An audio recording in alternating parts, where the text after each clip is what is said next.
Hi, we're Group 1. We chose to do our project on Starbucks, and this is our PACE portfolio midterm.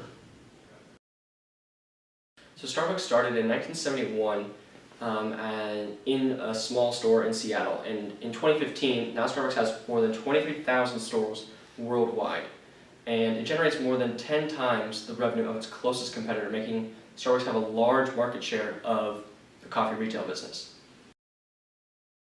So Starbucks likes to adapt their menu to cater to their culture around them. So with over 20,000 stores in over 60 countries worldwide, you can have a coffee jelly frappuccino in Japan or have a red bean green tea frappuccino in China.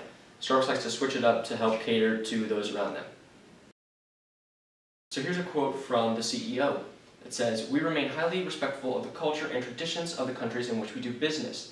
We recognize that our success is not an entitlement, and we must continue to earn the trust and respect of customers every day." So in culture, Starbucks prides itself as being the most progressive employer in the US, and it refers to all of its employees as partners, and they view every employee as a leader, and they want them to be a leader. And in terms of the benefits for being inside of Starbucks as an employee, you have comprehensive benefit packages to eligible partners who work at least 20 hours per week, which means 401k, insurance, etc. You have flexible work hours, and you have fair and competitive wage, and it's one of the most comprehensive total pay packages in the retail industry.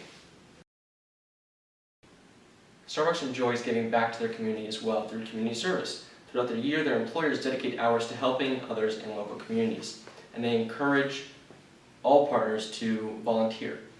And for the volunteer service, this fosters increased empathy and connection, and that affects how they work. So back in 2014, Starbucks actually created a program within the Arizona State University to actually help their employers who are going to Arizona to help fund them and pay for their tuition while they attend, and at the same time while they're working full-time for Starbucks. So almost all colleges across the US have a Starbucks. And Starbucks likes to give back by having opportunities for students at each campus to come up with business strategies or business ideas, or even, a new drink for Starbucks. Starbucks is very picky in choosing their partners. They look for firms that share the same values and ethics as them, and they try and deliver the best product to their customers with those products. It's all part of being a neighbor and a sustainable company. Starbucks, even as a public company, has always believed that we can balance profitability and is social conscious. That's a quote from their CEO.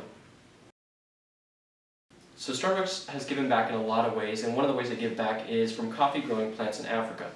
And over the past 8 years, they've raised $13 million and counting that goes to the Global Fund to help finance HIV and AIDS prevention, education, and treatment programs. And obviously with Africa being very affected by AIDS and HIV, that goes straight to them.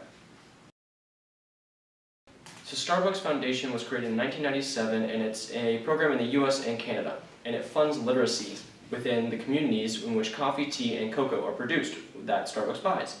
And it helps through investments in programs that will equip them with skills they will need to be successful in the real world. And finally, the Starbucks Foundation helps provide clean water around the world. Thank you for viewing our presentation on Starbucks.